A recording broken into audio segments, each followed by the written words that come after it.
I'll introduce Vineet today. Thanks everybody for coming to Vineet's thesis proposal.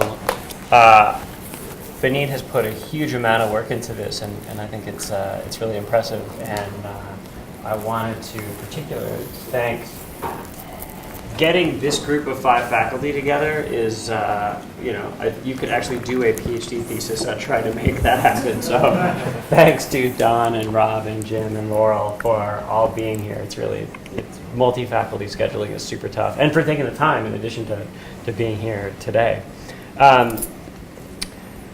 Vineet, he'll tell you about his research, but I wanted to, this seems like a nice occasion to thank him for, he is my first PhD student here at UCSD, and starting a new endeavor always takes all kinds of energy that have nothing to do with research.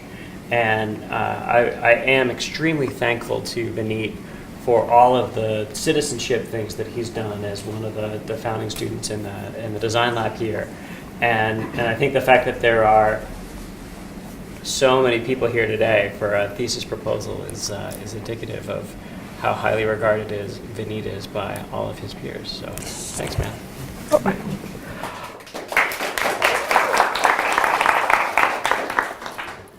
All right, thank you. That was short. All right, so I'll begin. As Scott mentioned, I'm Vineet. I'm a 4th-year computer science PhD student. I've been working with Scott for the last 3 years. And today I'll take you through my plans about how can we create scientific theories with online learners. And before we begin, I'll recommend that you turn off your phones, any beepers, boopers, anything that can go off. And Ailey, who's a lab mate and colleague, will be taking notes as people come up with questions and have feedback. And at the end of this talk, I'll send it over to my committee after formatting it and taking care of what were the major concerns there. And in the beginning, as I'm setting things up, I'll go through my slides a little quicker, and I would need some time for that. And the spirit would be, it would be great if we could tackle the thorny questions right at the end in a more open-ended discussion. And if you had more clarifying remarks, I can definitely take them as I go along. All right, so to begin, we know that people design, build, and track a lot of information about themselves and others to better understand their health and also to improve it. And I'll set things up with a concrete example about a community which is the type 1 diabetes community. Now, in type 1 diabetes, which is a common ailment and it affects more than 200,000 people in the US, what happens is you lose your beta cells in the pancreas, and therefore controlling your blood glucose becomes extremely difficult. And you have to use tools which are constant glucose monitoring devices, or you have to resort to something else to actually observe your glucose levels as well as to alter it. And here's a story of someone who actually went about designing and building stuff on their own. I went on Twitter and started researching. I met the founders of this effort called OpenAPS, Open Source Artificial Pancreas System. They hacked together a device that could prevent spikes in blood sugar by adjusting the insulin automatically, like an autopilot. I was amazed with the results. We said, let's make it happen for him. We want to have that too. The idea was simple. Sam has a pump that delivers insulin. He also has a CGM device that checks his glucose level. And the whole concept is to connect these two together. All right, that was Dr. Ali Mazaheri, who is not necessarily an expert in hacking together devices, but because his son suffers from type 1 diabetes, which can become especially problematic when you're sleeping, because you can lose consciousness, you can have seizures, and in extreme cases you can even die because you just do not know what is your blood glucose levels. He put together this entire thing. And that he's not alone. This is representative of a larger trend that's been happening for a while now. So Dana Lewis is a person, she's pretty much the spearhead of the type 1 diabetes community right now online. And she created this whole open APS community. And then on the other side, you see example of a patient community on this website, Patients Like Me, where people come in and share their insights and how drugs are affecting them and what medications work for them and so on. Where these people who suffer from this disease, which is an extreme muscular degenerative disease called amyotrophic lateral sclerosis, ALS, and I'll refer to that as ALS, where they came together, they read a scientific paper which talked about something that could help them, and they actually ran a study to figure out if that worked for them or not at a large scale online. And these people work with each other by actually writing software, by designing new hardware, by trying out novel configurations, and creating collaborative tracking workflows. So 2 examples that you see here again with type 1 diabetes community. This is a Pebble watch which tells you your glucose levels in real time. So therefore you can always look at it whenever you want, and you can figure things out as to, do you need to fix that or not. And that is the ALS community which came together to create this tracking workflow to get useful information from people and checkpoints where people had to discuss with each other and so on. And people share their expertise with each other by creating do-it-yourself manuals, by creating reference designs. So this is again the Open APS reference design, which also has algorithmic details later. People share information using wikis, and they even write scientific papers as the ALS community did, sharing their findings with each other, which actually help researchers later as well. And all of this happens online using a bunch of platforms such as GitHub to share code, such as Reddit to share insights. That's another community which actually applies microcurrents using electrodes to their head, and they share their insights with each other about what works for how much time and so on. And finally, even though this image does not look quite pleasing in terms of how it's designed, it's quite typical of what you might see on a lot of Facebook groups where people are socially engaged with each other. They try and motivate each other to keep doing something to improve their health. And finally, why is all of this interesting? People have always been doing cool stuff online, and which is also useful for them, is because this is tying in an interesting way to the existing scientific community. So you see examples here of, so on this side, you have 2 papers which have actually sparked off interest in separate communities. So this is the paper that actually sparked off the ALS community to design a study together to figure out whether lithium actually delays the progression of ALS or not. And this is a paper where the brain zapping community is coming together to read an IEEE spectrum paper, summarize it for each other, and draw insights from that, which would be helpful. And on the other hand, the type 1 diabetes community, and especially Dana Lewis, has been prolific in engaging back. For example, she has been presenting posters at the last 2 American Diabetes Association conferences, which is the premier diabetes conference in North America. And she was in San Diego this weekend itself to present a recent poster. And this is interesting because we know that while science requires people to follow the scientific process and come up with a hypothesis, run experiments, test it out, there's a little more to that. And the idea is that the way people create tools and share knowledge with each other actually drives the scientific community forward, so that novices joining this community do not have to engage in naive exploration, but they can actually riff off of each other and build on top of each other. This is great, but there is a problem here. And the problem is that people are developing intuitions of cause and effect, which is what they're really curious about. If I change my lifestyle in a certain way, if I use a certain device in a certain way, does it help me or not? And they're developing these intuitions which might or might not be correct because they're not following rigorous scientific process. And also, even if they find novel information, it stays with the community and does not get transferred back to the scientific community in general. So Dana Lewis posters at ADA is really pretty much an extreme example, which is not quite typical of what these communities or how they engage with traditional scientific community. So the opportunity that I notice here is that I would like to crystallize intuitions that people have towards creating scientific knowledge, which is generalizable, just like scientific knowledge should be, which is also personally meaningful for these communities. And in this presentation, I'll take you through how do we actually go about doing that. But I'm not the first person to think about how people can help scientists out and so on, right? I mean, citizen science is a well-defined field where people have been helping out experts. And here are 2 examples of how they actually do that. So in the first case, this is a project called eBird, where people track birds in their yard across different seasons and so on to figure out what is the number of birds that they have, what are the different species. And in the other one, Fold It, is an online protein folding game where people come together to actually fold protein structures into low energy states, which can help out researchers. Have they been successful? Yes, massively so. So one of the most seminal ornithology paper about the effect of climate change on bird migration had 10 claims, and all of those 10 claims used data that was generated by citizen scientists. And in terms of Fold It, researchers were actually stumped by an HIV enzyme structure for the longest time, for over a decade, but people played this game over weeks and they were able to figure out a low energy structure which was better than whatever researchers knew. So these approaches do work. And furthermore, people's motivation has been made even more granular or focused towards doing specific tasks which can be otherwise difficult or boring. So on the left, you see an image where people have to tag some blots that they see on this image. But once people were actually told that this is an image of cancerous tumors and they're locating tumors, their motivation increased and the quality of work increased by leaps and bounds as well. In the second case, which is a project out of Sioux Lab at the Scripps Research Institute, people actually sift through biomedical research literature and identify relationships between concepts, which is extremely hard for automated algorithms to do. And in fields like biomedical, there is a new paper coming out every 30 seconds. So researchers can in no way, take care of all of the new information that is coming out, and people have been helping out with that.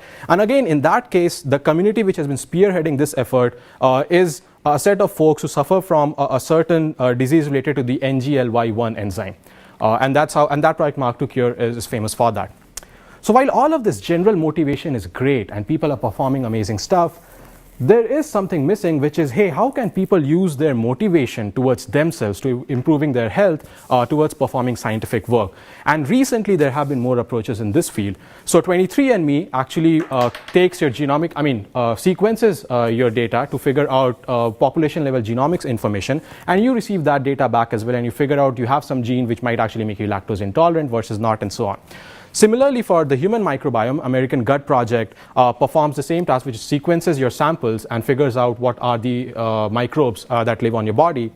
And finally, on a website like Patients Like Me, people come together, and this is something that they're sharing about the drug ibuprofen. And they share for what symptoms does ibuprofen work for them, and to what extent, and so on. And none of this information is otherwise easily accessible to people apart from coming online and sharing it.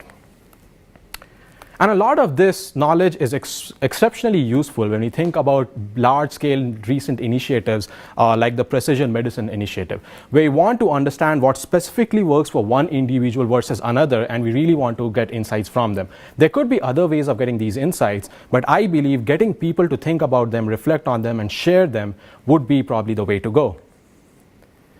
And here is some example in which I'll tell you how this actually works out well enough. So this is a standard 23andMe survey. I got 23andMe tests done, so I was taking their surveys to actually give them information. And they showed up this question where they asked me, hey, would you perform better in a sprint or a long-range marathon? And my honest answer is, well, I must have chosen something. I probably said longer distance race because I'm doing a PhD. I believe my real answer would have been, I don't know, but I do know that running daily affects my health in good ways, right? I sleep better, maybe my digestion gets better, and so on. Now, how do I really share this information back with researchers? Here is one way in which it actually worked out. So these are 23andMe forums where people come in and randomly discuss, interesting stuff with each other or reflect on their data. And someone came in there and talked about the fact that, hey, you know what? It really ticks me off when people make chewing sounds or slurping sounds when they're eating or drinking anything around me. And turns out they mentioned that my dad has the same condition too, and others chimed in as well. So researchers thought this was interesting. They created a survey question out of it, which was administered to all 23andMe users, more than 80,000 at that time. And over 17,000 people answered yes to this question.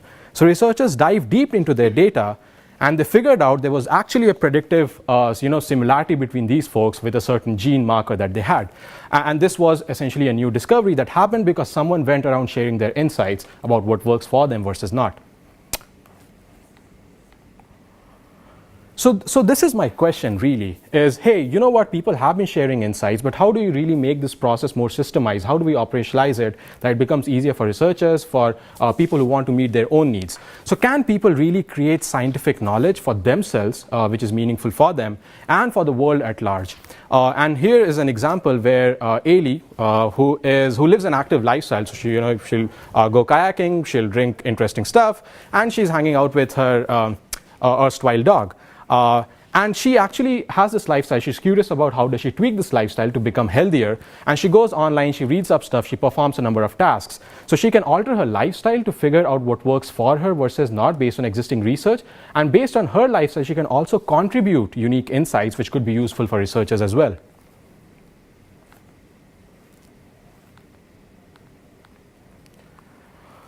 The trouble, though, is contributing to science while learning about it is not easy. People take years getting a PhD and then working on narrow areas and specializing and making discoveries. So how do we really get people to contribute to science? And the trouble there are many concerns, but two main concerns are these.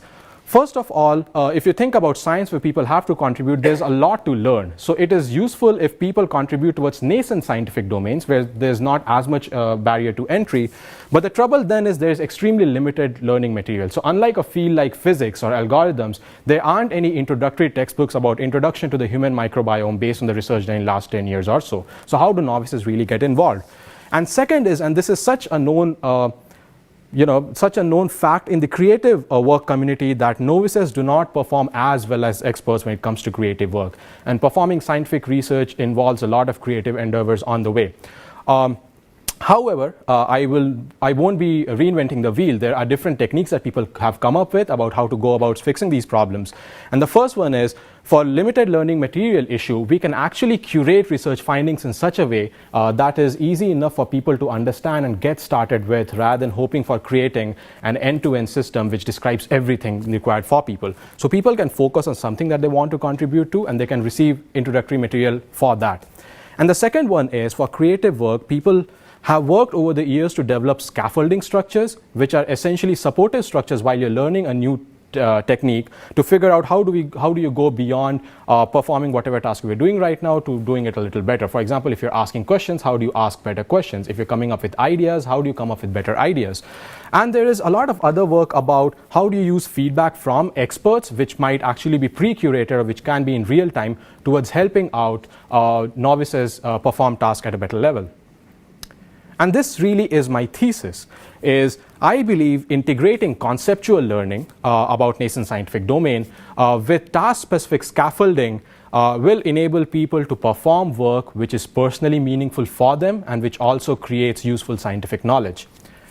And I would like to defend that thesis statement to you by essentially talking about three systems, which are gut instinct, docent, and Galileo. And what we do is, in gut instinct, people have intuitions about their health and their lifestyle and how that affects different things about them, and they convert them into questions that are useful for researchers, similar to what we saw with the 23andMe example. And then we teach people how to actually come up with specific hypotheses using the docent architecture. And finally, we want to understand how can people design and run experiments on their own to figure out whether their hypotheses are actually true or not, similar to the way researchers do it. Right. So as I evaluate this thesis, I would also want to, for bonus points, show that people learn when they perform all of these different tasks. And I would not argue about whether people learn better or worse than what they did originally when they just have access to learning material and they're not performing any tasks, but just that people learn which is useful. To try all of these ideas, I would need a specific setup, and the setup that we have identified is the human microbiome for a bunch of reasons. First of all, the human microbiome is extremely contextual, and it can really vary from person to, it does vary a lot from person to person, and can also have different effects depending on environmental settings and so on. So you see one example here, which is that men who were infected with a certain microbe tended to be rule breakers, which was a correlationist study. There wasn't an experiment run, whereas women infected with the same microbe were found to be more sociable. And there are other evidence around that, around microbes playing different roles for different people as well. The microbiome essentially is a collection of all the microbes and the genetic community. It could be across your entire body, but typically they are found in separate orifices. And the gut microbiome is really the most diverse microbial community in your body, and it can have the most drastic effects on your health.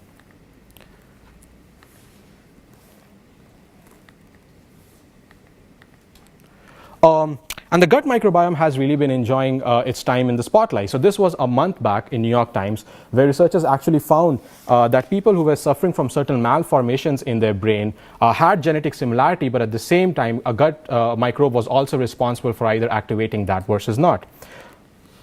And similarly, this was a week back where, again, a New York Times article asked the question whether pets can actually be probiotics and healthy for us.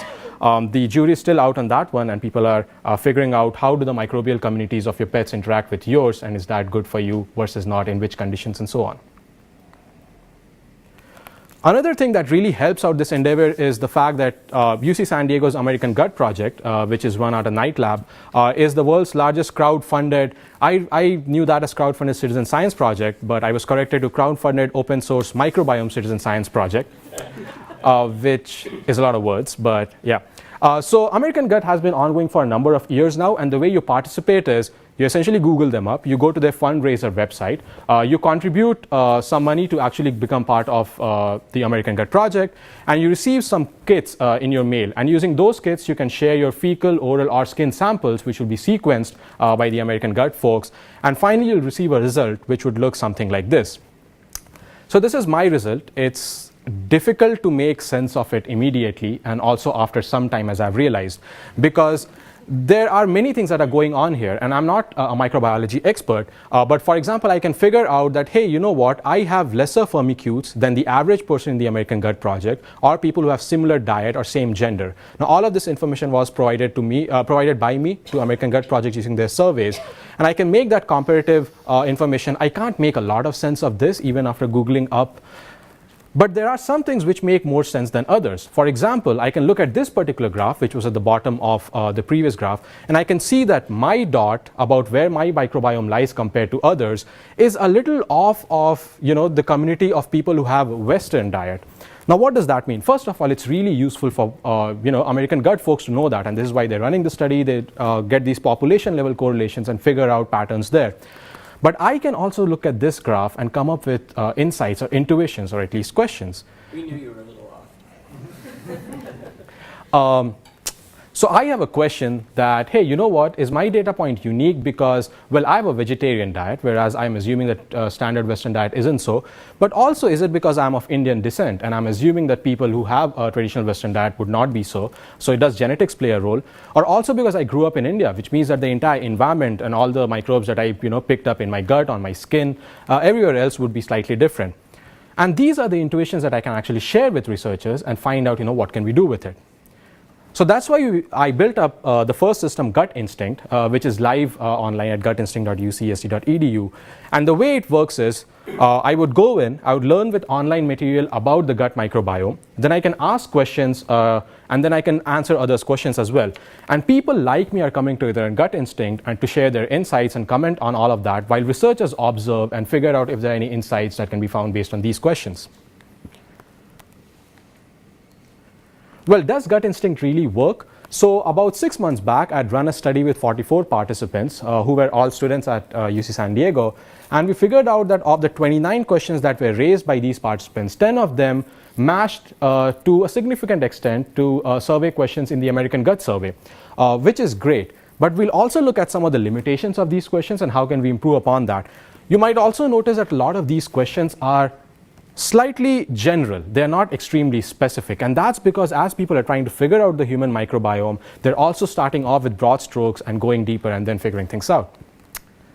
This is what Gut Instinct looked like on September 5th, 2016, and it has evolved since then. This is essentially the Chi paper that got accepted and presented like a month back.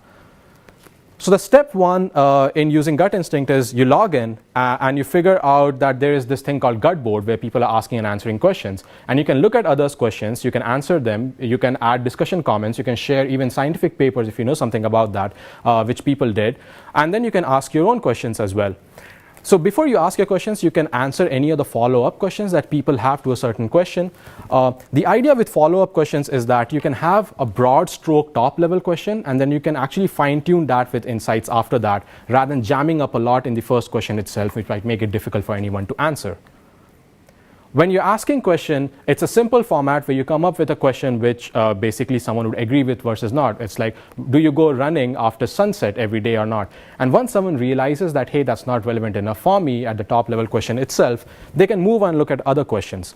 So you ask a simple top level yes no question, you follow it up, and then you add tags to actually curate all of these questions together. So if people who are interested in running or people who are interested in diet can actually look at all of these clusters together. And you can add a discussion comment by sharing resources as well.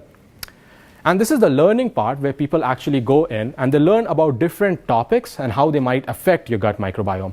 And as you can imagine, this includes things like probiotics and antibiotics. I mean, the jury on probiotics is still out. And of course, genetics, physiology, and a bunch of other domains as well. And a lot of these materials are extremely introductory in nature. And this has been picked up from the Coursera MOOC Gut Check, which is run by Rob and his collaborators. And The learning material here is basic in terms of telling people what might happen based on scientific research, but it does not delve in a lot of detail about the names of bacteria and so on, because they can get scary for novices. And something related to this was actually published in a paper in 1979 by Naomi and someone named Don Norman, where they demonstrated that, hey, you know what, if you want novices to come up with questions by identifying their learning gaps, you have to provide them introductory learning material so that they can figure out where they're actually lacking. And similarly for experts, you provide them advanced learning material, because everything in the novice level learning material would not create any learning gaps in their understanding. Antibiotics target bacteria, but they don't target pathogenic bacteria. They generally kill all bacteria in their path. Therefore, imagine what happens to your gut microbiota if you take an antibiotic to stop an infection you have from pathogenic bacteria. Your good bacteria will suffer too. All right, so that's a small example of what the antibiotics video was about, which is I suppose around 4 minutes 10 seconds long. While building this system, I essentially had two hypotheses about the effect of learning on the task of asking questions, and vice versa, is like when people ask questions, what really happens. And the hypotheses specifically are that learning would improve the quality of questions that people ask about the gut microbiome, and that asking and answering questions with each other would improve the learning that people have, would show up learning gains. So I ran a between subjects experiment with 44 participants with 3 conditions. And people used this system while a researcher, which was typically me, observing them in the lab setting. And then they used it for 3 days on their own without any specific demands of them. So they just used it in a free-form fashion. And the 3 conditions are contribute, learn, and combine. And as the name suggests, in the contribute condition, people ask and answer each other's questions, but they do not have access to all the learning material that we had curated. So people have access to some popular scientific articles from the New Yorker or the New York Times about getting some idea about what the microbiome might do, but not really introductory level learning material. In the learn condition, people actually had access to the learning material, and just like an online class on Coursera or edX that anyone would have taken, you practice that learning with sample learning problems, which we also picked up from the Coursera MOOC. So this was essentially trying to reinvent the Coursera MOOC structure, or the MOOC structure itself. And in the combined condition, which was our addition, we wanted to figure out when people are asking questions and people have access to learning material, what really happens. We had 44 participants with 37 men, 7 women. All of them were students at UC San Diego. And yep, that's about it. The measures that we had for actually figuring out whether, our hypothesis, how would we test it out, is questions were rated on their novelty and usefulness, both on a 1 to 3 point scale, by a gut microbiome expert who was blind to condition. And we measured learning by a score on a summative test, which was administered to people after they were done using the system. We did not administer a test after many days. It was administered immediately, and that is something that I can fix going ahead as well. As I showed you, people did, so there were 2 conditions which were asking questions, contribute and combine. The learn condition did not ask any questions. So there were 29 participants, and they asked questions, and 10 of those questions matched with the official American Gut Survey. In terms of hypothesis, the answers were a little less interesting. So learning did not improve the quality of questions that people were asking. So in the contribute condition, where people did not have access to learning material, they asked questions of similar quality as compared to the combined one. So even if the bar looks higher there, it's not statistically significant. And similarly for the second hypothesis, if you look at the first 3 curves here, this is the summative test score that people had in different conditions.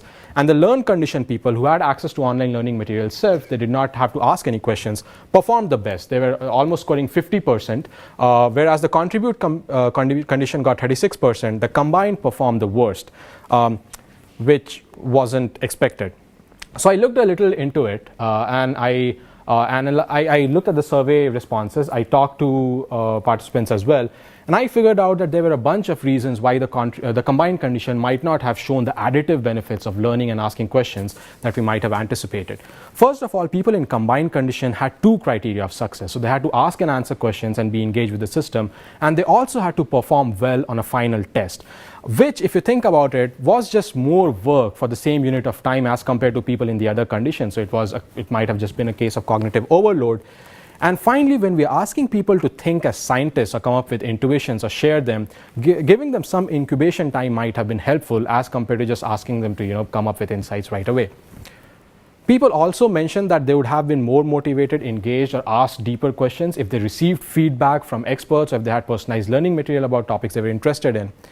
And turns out this finding is not entirely novel, the fact that you wanted people to learn and you wanted people to perform useful things. And this has been discovered over the last 2-3 years by a number of systems. So people would know about language learning apps, for example, like Duolingo, where you learn a new language that you're interested in. And also, while you're practicing that learning, you're actually translating real-world text, which even Duolingo infrastructure does not really have answers to. And they actually combine inputs from a lot of people to create a translation for websites such as CNN or BuzzFeed and so on. Turns out they moved off of that business model, maybe because the quality of translation that people were doing wasn't good enough, even though people are learning it and it is consistently in the most popular apps and people use it a lot.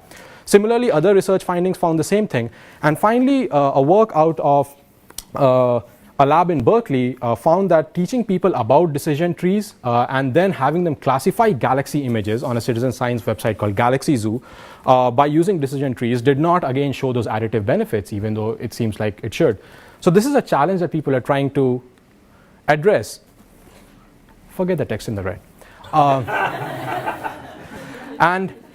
But it is still a challenge worth looking into, because dual objective online learning systems are extremely promising if you think about online learning architectures where thousands of students come in and take these classes and are performing work which so that they can improve the concept much better.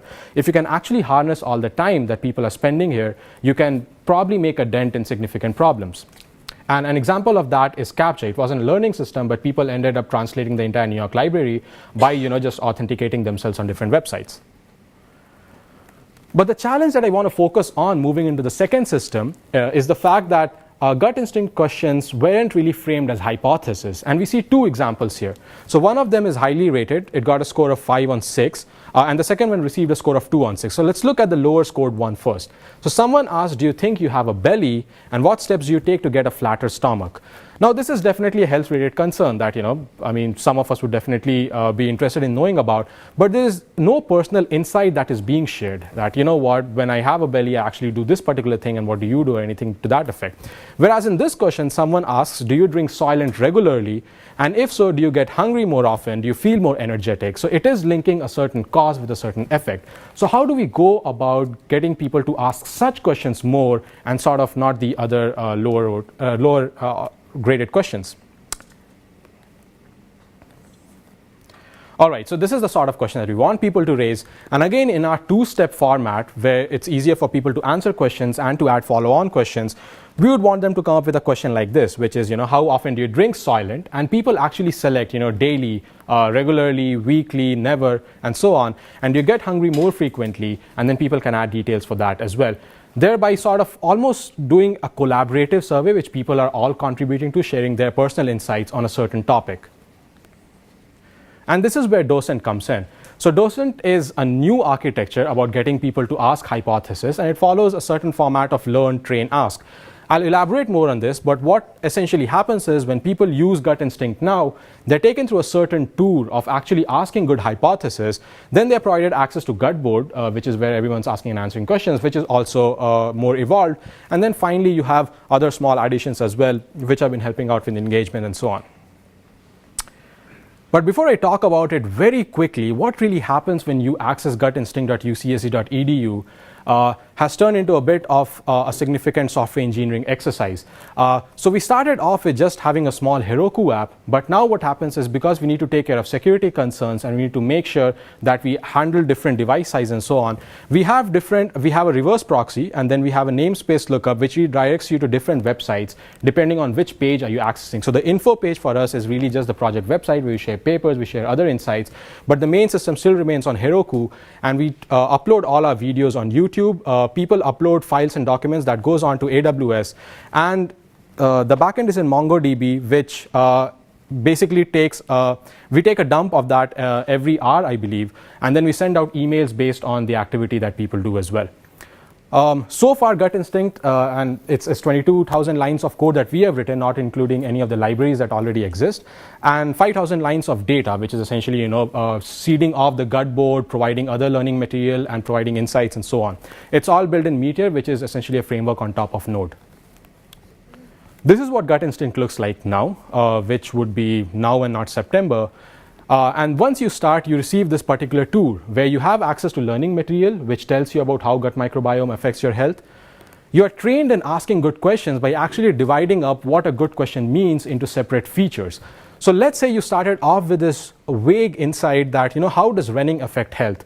Now, if you go via all of these different steps, and finally, let's say you're hitting the step of, hey, I need to come up with a cause, I need to identify an effect and link them up, you might be able to improve your question to say, is your digestion better when you run daily?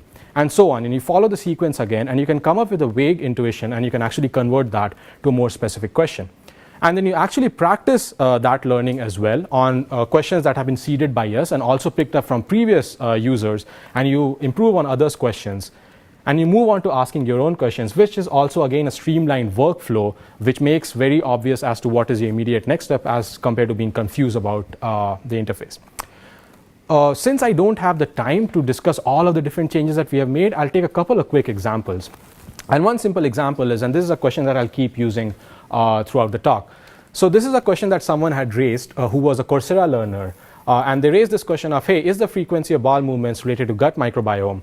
And then they had options of, is this related to diet? Is it related to age? And so on. If so, can it be changed? The options are not really useful, and people are not sharing any personal insights.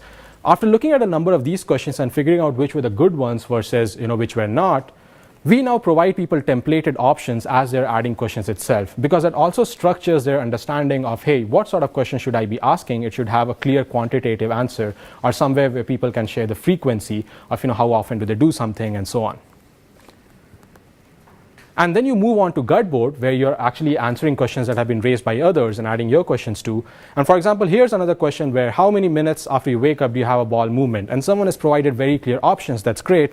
But the addition that we have now is that you can add follow-on questions of your own based on that topic itself.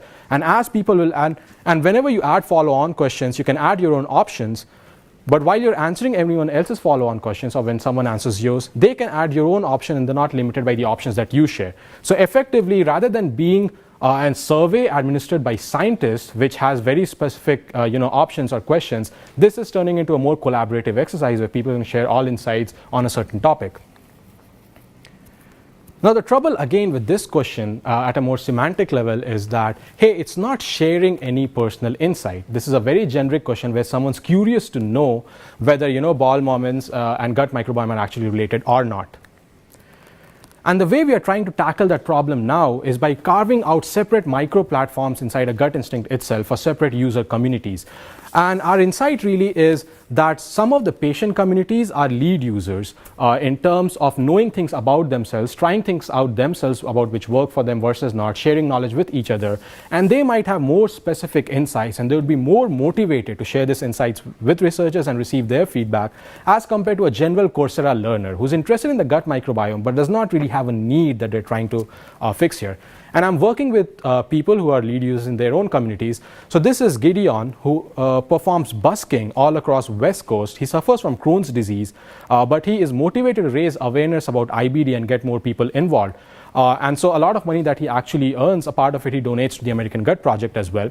So he's known in the IBD community, and he's willing to work with us as a moderator for that particular micro platform. And similarly, this is Dana Lewis for the type 1 diabetes community. I'm also talking to Dr. Michael Kurisu, who's at UC San Diego Center for Integrative Medicine, to sort of tap into the patient communities that they have and what needs do they have. And Madeline Bell, who is the executive director, I think now, of Open Humans Foundation. Now, Open Humans Foundation is this website, and I encourage everyone to check it out, where people voluntarily share their personal data from 23andMe, American Gut, and all of other things, so that researchers can actually make use of this data, pool all of that in, because right now things are really siloed, and make sense of what's going on across tracking all of these different data. And the final goal is also to work with patient advisory groups, such as No Stomach for Cancer and a bunch of other ones. Right, so I showed you before that you need to have basic learning material for people to come up with questions, but for these user communities it makes more sense to actually have advanced learning material about their condition as well. So again, picking off of the MOOC that Rob runs on Coursera, we have different learning material for for people suffering from, let's say, people anywhere on the autism spectrum, or people suffering from Crohn's disease or IBD, with which they can figure out how does gut microbiome play a role about what is known about it right now. And since Gut Instinct is turning into a full-fledged social computing system now, where people are coming in and sharing information with each other, they need to stay engaged. So, resorting to standard tricks like sending notifications, using emails, sending newsletters, having blog posts, and all of that is something we're engaging in as well. And some people are even calling Gut Instinct as a Thesis book now. The plan really is to roll out Gut Instinct to more than 10,000 American Gut participants who have provided their data to American Gut and might have insights which can help researchers make sense of their microbiome data. The challenge, however, still continues. So I tried out a trick where I wanted experts who would be folks in Night Lab. They would provide feedback to people on their questions based on everything that they know about existing science of gut microbiome, which is rapidly advancing as well. But turned out that did not work as well. First of all, people ask a lot of specific questions about their medications and drugs and how it might affect them, which our collaborators are not really equipped to answer at all because they do not have an MD degree. Secondly, people... And the ones who do have MD degrees do not want to open those to answer those on public forum. Right. Right. Okay. So that's definitely like another practical reason. And also related to what Rob mentioned, for a lot of questions that people want to get answers to, they don't really understand, being novices, that microbiome science has severe limitations right now, where we're still discovering things and a lot of these answers are not really known. And that holds up especially for prescriptive suggestions which people want to improve their health, or how should I tackle my lifestyle, change my lifestyle. And all of this definitely takes a fair bit of time as well. And since most scientists are already crunched for time, figuring out what sort of feedback can be provided for them is an interesting challenge that I need to answer going ahead. Another sort of deep challenge is, and just think of that as a decision tree. As I showed you before, this is my American Gut sample data, a part of it at least. It is hard to interpret for anyone about what's going on there. So coming up with questions based on your data is not trivial, as compared to, let's say, looking at your Fitbit data, looking at your rescue time data on your desktop. This is how much I ran, this is how much weight I lost, so you can make correlations. So we tried a simple trick where people would be answering each other's questions, and as they answered, let's say, yes or no to a certain question, we would show them graphs which would cluster all the people who selected a certain option. So you know what? Turns out the Night Lab already has tools which can create picoA plots out of microbiome data. So when people answer yes to a certain question, they form a certain cluster, and when people answer no, they form another cluster. And we hope that this would help people identify whether a certain question is a good classifying question or not. But that was also difficult because novices get sort of lost in this graph itself and trying to understand it and what the different axes mean, and it wasn't proving out to be helpful. Despite being an interesting idea, with which I wanted to lead into the third step, is that once we figure out which questions are good classifying questions by using it on actual microbiome data, we would be able to create a decision tree structure starting off with the most prominent or the best classifying node and going on to the separate levels after that. But it's turning out to be a little difficult to pull off as of now. Another idea is, hey, can we teach people how to actually analyze the response to a certain question based on microbiome data by running the same analysis pipeline that, for example, Night Lab folks do. But that is just exceptionally non-trivial for novices to pull off, because there are a lot of things that you need to track to be able to run that sort of analysis with uncertain crowd responses where people don't even answer all the questions. So the measures of success that I've identified for this work is, based on people's questions, will the American Gut Project actually modify their official survey to figure out that, hey, you know what, this particular question that someone raised and people discussed and debated seems to be interesting, and leading to, for more insights on that particular question? Or would they also be, they or anyone else would be interested to run controlled experiments to test a certain hypothesis that someone comes up with? And finally, it would be interesting to see if the crowd which is using Gut Instinct itself finds a certain hypothesis to be interesting enough that they want to run their own experiments or their own studies to find answers to that hypothesis. So Docent has been deployed at a number of workshops and meetings with people, and we have presented posters at different places as well, which has been great in getting feedback. So quite quickly, I'll take you through the final system that I plan to build, which I've just started upon. It's called Galileo, where we want to teach people how to take their hypothesis to actually designing and running experiments which might answer those hypotheses. And the whole idea of self-tracking and self-experimentation has been picking up a lot of momentum as people get more and more curious about their health, and they have all these tracking devices. So these are paper titles from just the HCI conferences. These are some of the paper titles from just the HCI conferences this year itself.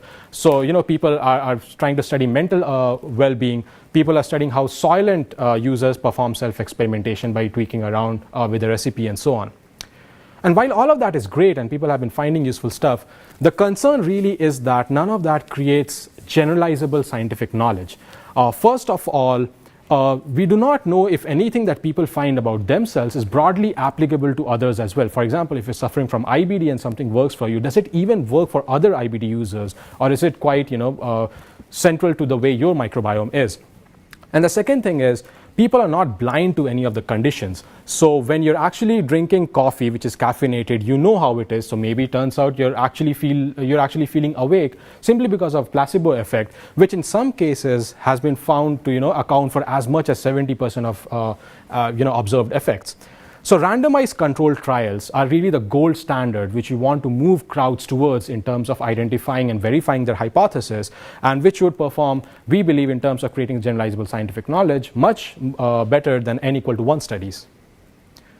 So I'll give you a quick example of a study that someone ran. So I talked about this paper to begin with, where a group of researchers showed that lithium can delay the progression of ALS in patients. But there were concerns about this particular study. So they had 16 people in the control condition, in the experimental condition, and they had 28 people in the control condition. And so people who suffer from ALS, and ALS is the sort of disease which once you're diagnosed with it, fatality is a very highly likely condition. So people are extremely motivated to try anything that seems to work. So once this paper came out, folks got together on patients like me, and they started tracking their symptoms as they were administering lithium to themselves.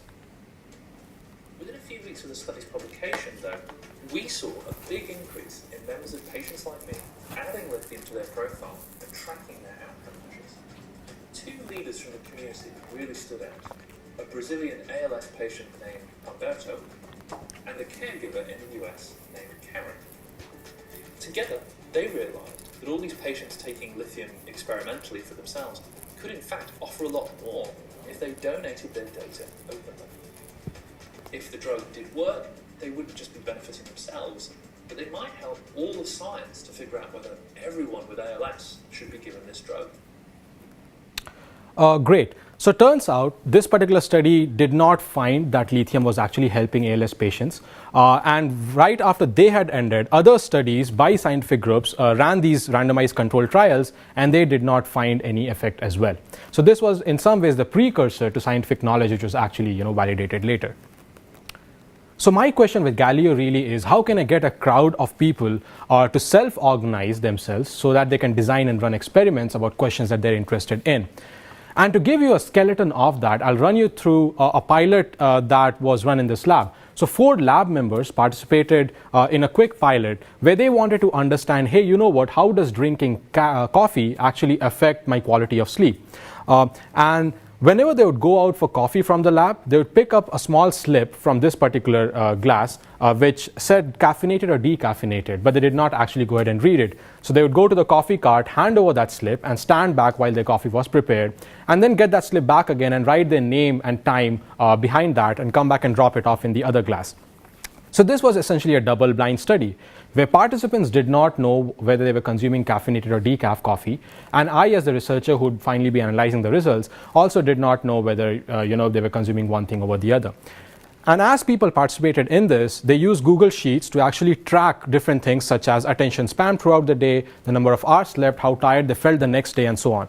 Now this is all subjective information, and if you're not blind to condition, it can have a significant effect about whether you're drinking caffeinated versus decaf coffee to what you actually find. But if you think about it, we can also use objective measures such as your gut microbiome samples, which you can take every once in a while as you're participating in the study. And also, for example, if type 1 diabetes patients are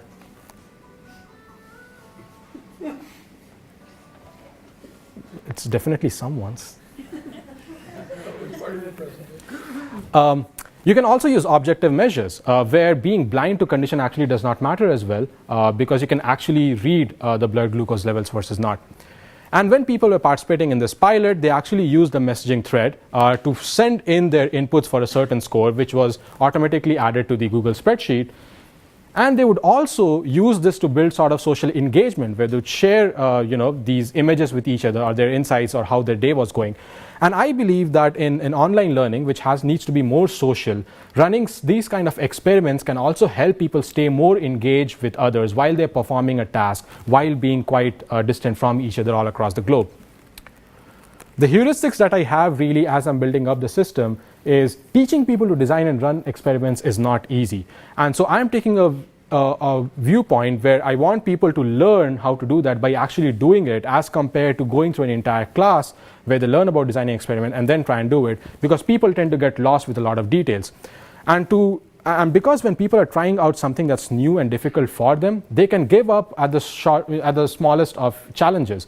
So the software automatically takes care of a lot of stuff by providing people templates which are 90% complete, or by creating sheets at the back end as people are just engaging with the interface, or by allowing people to actually send in their details over SMS, which is easier for them based on receiving reminders, as compared to having them to open up a tracking sheet and add stuff and all of that, all of which ends up not getting all the data that we need. And finally, because people are not scientists trained in all of this, we are teaching people about the common biases that they might suffer from as well. For example, just the fact that you might not be feeling active enough, but you want to tell everyone else in a community who's feeling super active that, hey, you know what, I should probably say I'm active as well, is important, because otherwise it might actually corrupt the data that you actually want to record. So this is what the really early interface looks like. People come up with a certain hypothesis, they identify the cause and effect, they identify the relation, and while they're doing all of that, they're learning from examples which can be good or bad. They're provided checklists about what the hypothesis should contain versus not. And when they're actually tracking stuff, they can use templates about, hey, you know what, I want to track whether I'm eating vegetarian food or I'm eating meat. You can track the absence or presence of something. You can track the amount. You can track the frequency at which you do something. And for certain effects, for example, if you're figuring out whether drinking milk gives you stomach cramps, you can also track the severity of the effect, which is stomach cramps. And you can actually share these hypotheses with everyone else, receive their feedback so that you keep improving upon your work as you go along. And then you learn a little bit about how to create a control experiment. Galileo right now just helps people design a between subjects randomized control experiment. And finally, the phases which are still being developed are, how would people pilot the experiment, learn from that, and work with each other to actually run this over days, and how would they analyze it. Galileo is also a dual objective online learning system where people learn about how to design and run experiments, and they potentially can create useful scientific knowledge while they're answering their own meaningful questions. The measures of success that I have for Galileo is that I want to create the first self-organized, community-reviewed experiment end-to-end. And while doing that, I would like to demonstrate that people had better learning about, people learned about conceptual underpinnings of the scientific process and the particular topic that they were running that experiment in. The challenges are manifold. This is just starting. So how do we really maximize the chances that people can create a successful experiment in a certain domain? Gets very specific to the domain. So, for example, if you're studying something about milk and the effect that it has, you really have to be specific about, let's say, how often do you actually consume milk, what sort of milk, and so on. Would it actually encourage pseudoscience where people perform all of this, figure something out, and then they actually change their lifestyle? So how do we allow people to interpret this data in a flexible enough fashion and tell them that this is not as rigorous, for example, as what might happen in a large-scale study run by scientists over a long period of time? And finally, what sort of technical support should we provide people so that they can analyze the results? This question has come up: is this ethical that people can design and run their own experiments? And at this point, we actually have an IRB with a small modification. And we have made sure that in our system, experts would not be nudging anyone towards running a certain kind of experiment, which is problematic because there can be a concern that, hey, you know what, people are coming together, but you're making them run some experiments more than others because you're curious about them. So this is going to be community driven, community reviewed. And if people end up trying out something that's just seems that's going to be harmful for them, we have the power to actually remove them from the platform and stop them from using it for their own safety. So these are really the three systems that I'm proposing, with which I want to demonstrate that, hey, you know what, people can come up with intuitions, transform those to hypotheses, and then test them out to build scientific theories end to end. The contributions that I believe this thesis will make is that I'll have an architecture, and part of that is in shape, about how can you integrate online learning with scientific work, which really does not happen right now at all. I mean, you watch online videos and then you answer some problem sets and then you move on. I'll have a workflow which enables people to rapidly test out their intuitions, and I believe a lot of us will be curious about that. We have intuitions about our health. How can we quickly test it out? And finally, how can we integrate traditional science, for example, science done by labs and universities, with all these initiatives that are being taken up by diverse communities all over the internet, would be a useful thing to know. Broadly, I think this will improve scientific understanding among people. They'll be able to better figure out good resources from others. It'll enable some people to validate their innovations, and all of the systems that I'll be developing would be open source. The code would be open source. Anyone can use that. All the systems would be open access, so anyone can come in and try anything out.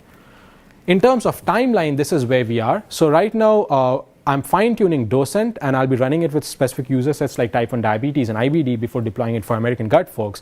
And the idea is to submit to Kai on 19th September out of that. I also want to run the first version of Galileo study with people and figure out where does it work, where does it fail, and potentially have a paper about that. Then in fall and going beyond, it would all be about integration and deploying this platform for anyone to use and taking care of all the issues that happen in between, as well as improving the efficiency of all of these systems. Because, I mean, if a lot of these systems take a lot of time to learn or develop or build, it's probably not going to be useful for a number of participants. With this, I would like to thank everyone for listening to my talk and not asking any questions. I would like to thank my thesis committee, my collaborators at Night Lab and American Gut Project, and all the collaborators present, people such as Chen and Tushar, who have been exceptional in helping me build all of these systems up, because as you can imagine, it takes a fair bit of time and effort, and all my former collaborators as well. And with that, I'll take your questions.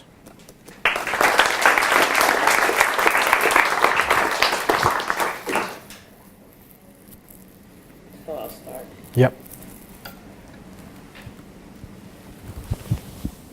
That was a pretty impressive presentation. Actually, I never thought that I would sit through 119 slides with interest. So I congratulate you on actually managing. It was really packed with data and information. So, you know, this is, after all, a thesis defense, or not a proposal defense anyway, so I'm supposed to ask you difficult questions. But it's hard. You did a good job. I do have 2 questions. So, if I look at slides 61 and 75, just as an example, I think you have to be really careful about leading questions. That there's a whole bunch of studies that have been shown that it's amazingly easy to bias people. Beth Loftus, who's now at UC Irvine, has done that by saying, you know, how fast was the car going when it smashed into the other one versus when it bumped into the other one. Right. And it turns out that it dramatically changes the numbers that are given. So if I look at slide, well, 75, you say,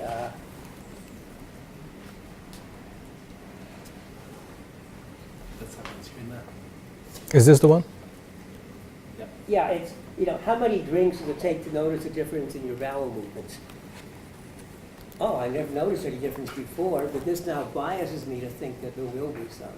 And it may very well bias the kind of result, because it has that implication that it has an impact. And slide 61, if I can only find 61, had a very similar one. That was about Soylent. How frequently do you drink Soylent? And That's right. But it was, do you get hungry more often?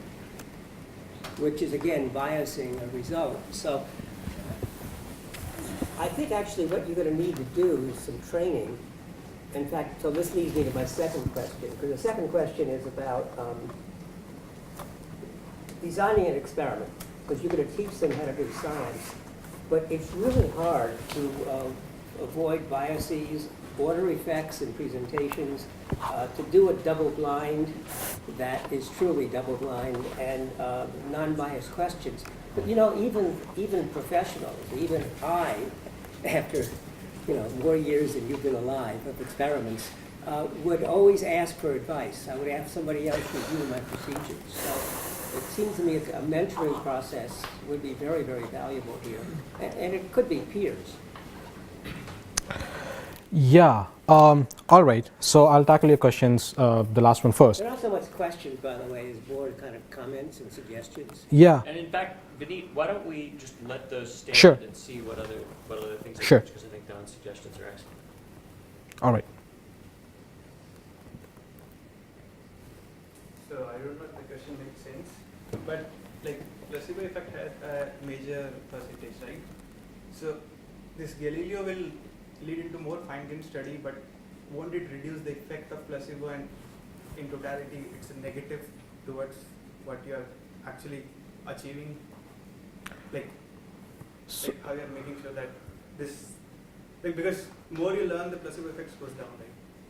Not really. So placebo effect would be a function of just knowing that you're being administered something. It's quite independent of any sort of learning. And the way placebo effect has to be countered in any experiment, including the ones that Galileo will teach people about, is by not letting people know what are they really being administered. Is it the control experiment, condition where you're actually just being given sugar pills, or is it the experimental condition where you're actually being given a certain drug or a medicine or a certain dietary intervention? And in some ways, tackling placebo would be great, but also a little difficult. So, and that's why I propose the whole idea of objective measures as compared to people just telling you how they feel, but rather we would just track their, let's say, microbiome, or we would track their glucose levels in blood, because then you would have a better sense of how people are actually doing as compared to how they think they feel because they're being administered something. So that transitions nicely into a question I had about your measures of success on slide 84. So I thought the presentation was very good, and you've really done a lot already. I'm concerned that your measures of success for your thesis project are things that you don't actually have control over, in terms of the three things you listed: modification, risk, and gut survey, to expert rather than controlled experiments, but you're not allowed to run those experiments yourself for IRB reasons, and then 3 participant run experiments. So do you feel like you're exposing yourself to high levels of risk in setting those as your measures of success, given that all 3 of those things are largely outside your own control? Yeah, that's a great question, and I think that actually makes me think that I would also like to have measures similar to what I had with gut instinct, where I'm trying to demonstrate that people are coming up with questions across different conditions, right? So some people actually go through the whole learn, train, ask, all of that, and some people just get the vanilla gut instinct. And I would like to demonstrate that, hey, this works better because people are asking questions which are more novel and useful, independent of all the 3 measures that I showed you.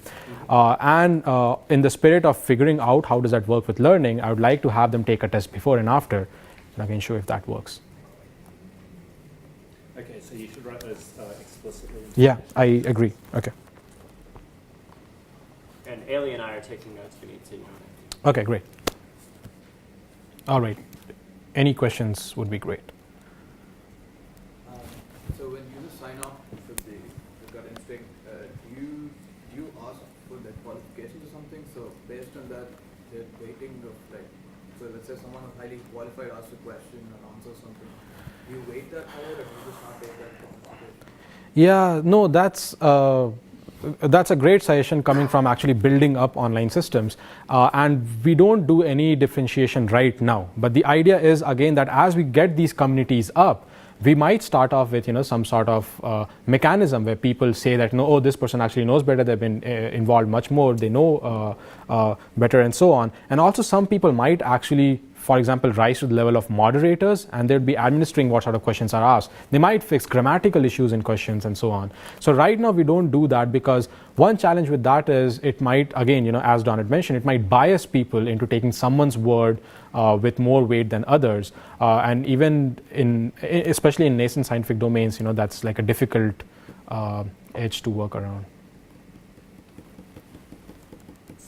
So I don't think you're going to be able to avoid bias there because, if someone chooses to type a question with correct capitalization and punctuation and grammar versus they choose to, type it in all lowercase and sentence fragments with emojis, you don't have control over that, and it's going to change how the community perceives their question. So maybe you want to come up with some metrics and measure the effect of different presentation styles and questions rather than trying to control it through moderation. Yep. I mean, but we've been trying some of that, but despite telling people more and despite, for example, templated options and giving, handling that at the level of interface, people still find ways to do things, which is great. And that's where, building in trust inside a certain community where everyone knows Gideon, who's from Crohn's himself, and I'm fine if Gideon goes ahead and edits my question to make it better or something, might be useful, but yeah. One question I had was, how much do you feel that these are cascading? And it seems like you do, just the way that you had your thesis slide of people first need to have some kind of insight that leads to an interesting question. And if they don't have an interesting question, then we can't get to a good hypothesis, and then we can't. But my first question is, do you feel that all of these stages are cascading? And that you need to really develop good questions before you can develop good hypotheses? No, not at all. I think the counterexample to that is, for example, in Galileo, there would be people joining in who might not have a hypothesis of their own, but there is this hypothesis that seems interesting and they suffer from, let's say a similar condition. They're like, well, you know what, I'll participate in your experiment because you need 40 people, 20 in control, 20 in experimental. And so someone can join in on someone else's bandwagon, right, and help people out. So. And then a second thought, so you mentioned at one point back on gut instinct that maybe incubation time was needed. Asking people generate some really interesting questions right now may not be best. And one thought is encouraging people to reflect during the day or notice interesting moments during their lived life might lead to more interesting questions. I don't know the best mechanism for that, and you've probably certainly thought about that, but not just passive incubation, but an active incubation period, somehow encouraging that. Yeah, I did think about that, and I think I forgot about it after a while. But the idea was I was thinking about sending people reminders, right? For example, let's say 3 times a day or whatever people sign up for, where it's like, well, what did you do in the last 2 hours? Did anything interesting happen? So people sort of take note of that. And I believe something that like that can actually be quite useful as well. Yeah, because you have probably a deeper point there that all of this assumes that people have these insights and they're dying to sort of test them out, but people might not even know that they have insights, and sort of triggering them into reflecting and recognizing that could actually be useful. We thought about what might happen or what will happen when these spans out to lots of people from all over the world, and suddenly you have distinct types of English or different questions that may only be relevant for some regions. Like, do you consume Vegemite? That's something very relevant for Australia, but not relevant at all here. Things like that, and how will that, if anything, will affect the end result? Yes, that's a terrific question, and yes, I do think about it, and I think about how would it work in India, for example. And so something that I've cut off here, because last week we received information from one of our potential collaborators in a university in Costa Rica that they wanted to work with us and actually take gut instinct and teach people about microbiome and get useful information from them and so on. And their grant did not go through or whatever it is. But this is definitely a goal, is to figure out how would this work out with different communities, what sort of questions do they have, how do they engage online. And the first task that we wanted to do with our collaborator and anyone else that we work with, we would like to do is, for example, translate our system into the native language. And for example, Chinmay, who was Scott's previous student, his system Talkabout was translated into, I think, at least 3 or 4 different languages, so people would come in and use that. So yes, I do think that we should lower the barriers of entry for a lot of people who might otherwise find the system daunting, as well as really see what happens. One thing I should note about that, although their grant was not funded, that doesn't necessarily mean that they won't be able to find students to work out of, because the cost per student is much less in Costa Rica. Okay. Yeah. I keep thinking. Okay, go ahead. I was going to say it's probably not relevant at this point, but in the future, when you have like the number of users grows and there's a lot of people engaging, this data being generated, there's always this risk of protecting the the participants data, the anonymity and so on. So, and because there's so much, at least high level, I don't understand the process completely, but there's intimate interaction between the participants and the data. So you probably need to take measures to, so that you can't single out people. For example, the Netflix thing, where you, just by looking at the Netflix challenge data, you could actually figure out details about particular users. And that's led to like a whole literature of differential privacy, and those things are like coming into practice now. So maybe it's not something we probably have to think about right now, but measures for that. No, we have actually started thinking about it now. Sorry? They're saying in the IRB, you wouldn't get through it without. Yeah, definitely. I mean, so our IRB, which is the institutional way to actually protect, make researchers ensure that data is going to be protected, it's going to be private, anonymized, and so on. So we already have some of that, right? I mean, we make sure that our user-specific data is actually stored with better encryption than the standard data and everything else.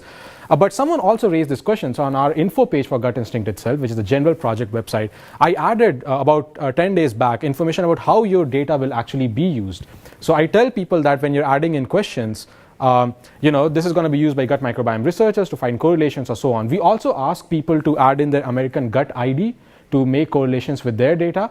And I also explicitly tell them how is that going to be used. So this is in terms of communicating to people, but in terms of actually protecting their privacy, I definitely think taking care of all of that as you go ahead and start scaling is going to become one of the important things to do.